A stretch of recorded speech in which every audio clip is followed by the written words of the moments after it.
سعید انور سہیوال سے پوچھتے ہیں، مفتی صاحب میری 3 ہمشیرگان ہیں، ان کا رشتہ نہیں آ رہا، شریعت کی روشنی میں اس کے لیے کوئی وظیفہ تجویز فرما دیں۔ ہاں میرے بھائی،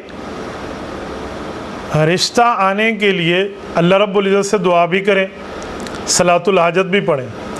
حکیم الامت مجدد الملت حضرت مولانا اشرف علی تھانوی رحمۃ اللہ تعالیٰ علیہ اعمال قرآنی میں اپنا ایک تجربہ تحریر فرماتے ہیں۔ وہ ارشاد فرماتے ہیں کہ قرآن کریم کی سورت نمبر 33 سورت احزاب جو 21ویں پارے سے شروع ہو کر 22ویں پارے میں 9 رکوع کی یہ سورت ختم ہوتی ہے۔ فرمایا اس سورت کی خواص بہت زیادہ ہیں۔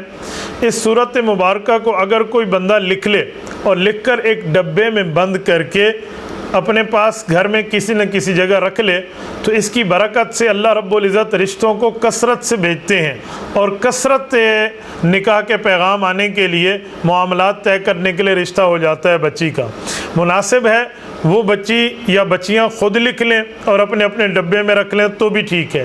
خود نہیں لکھ سکتی تو ان کے والدین بھی لکھ سکتے ہیں، اور یہ لکھ کر اگر لکھنے میں آپ کو تکلیف ہے خیر ہے، زبر زیر چھوڑ دیں، آپ زبر زیر کے بغیر بھی قرآن کریم لکھ کے لیے وظیفے کے طور پہ آپ لکھ سکتے ہیں، ورنہ زبر زیر ہو تو بہت اچھی بات ہے۔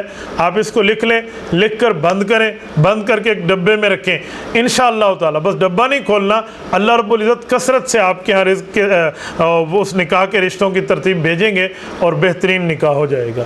تبارك الذي نزل الفرقان على عبده ليكون للعالمين نذيرا